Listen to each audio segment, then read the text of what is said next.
Budget: $290 million. The Eritrean Army is the main branch of the defense force of the state of Eritrea and is one of the largest armies in Africa. The main roles of the army in Eritrea is defense from external aggressors, border security, and developing national cohesion. Historically, the predecessor of the Eritrean Army, the Eritrean People's Liberation Front, played a major role in establishing and defending the country's independence from Ethiopia in 1991, during the Eritrean War of Independence.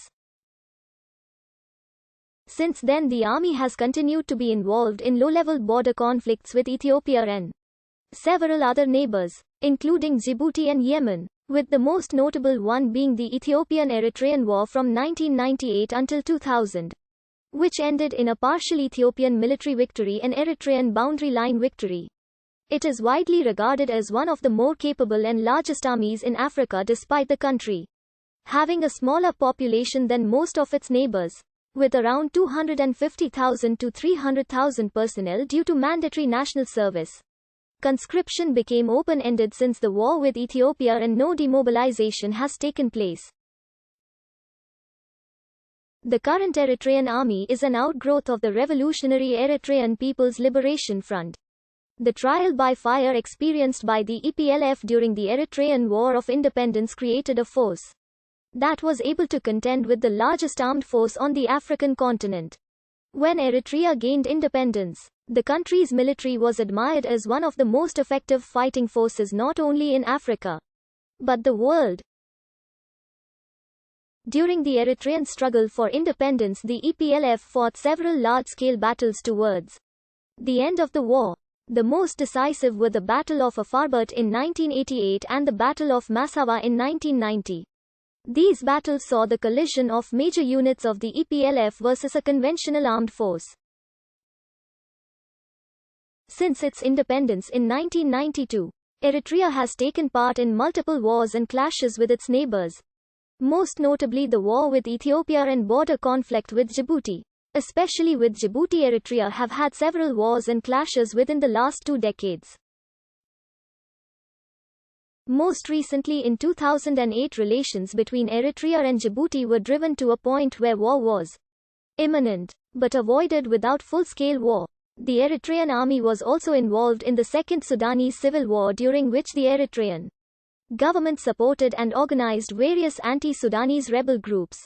Most notably, the Eritrean military provided the SPLA rebels with weaponry, training, and intelligence. In some cases, the Eritreans even sent covert expeditionary forces into Sudan to directly fight alongside the insurgents against the Sudanese armed forces, for example in Operation Thunderbolt. Furthermore, the Eritrean Army sent one of its battalions to fight in the First Congo War due to Eritrea's alliance with Rwanda at the time. The Eritreans took part in the entire campaign, fighting with the pro-AFDL alliance and covering over 1,500 kilometers. According to the Horn of Africa journalist Martin Plott, this was an extraordinary feat, especially for soldiers who walked the entire distance in gumboots, with little or no logistical support. By the end of the war, the Eritrean contingent was starving, exhausted, and ill. It had suffered numerous casualties due to the adverse conditions of the country. Information on the structure and formations of the Eritrean Army is hard to obtain, as units are frequently shifted around and reorganized to prevent them from forming loyalties to commanders. In 1992, the president formed a working group of former officers of the Ethiopian Armed Forces to suggest the structure of the new Eritrean military. They recommended that the army should be based on divisions, each headed by a colonel, with the chief of staff being a major general, and a civilian minister of defense. The working group recommended that the military be professionalized and institutionalized, maintaining small numbers due to Eritrea's limited resources and small size. President Isaias Afwerki ignored most of their advice, however, and promoted 37 former combatants of the War for Independence to the general officer ranks. This hampered the development of the military as an institution and was done so that he could play them off against each other and maintain the army's loyalty to him personally. due to the president frequently shifting the organization and assignments of senior commanders and chiefs of staff, as well as the lack of official documents recording them.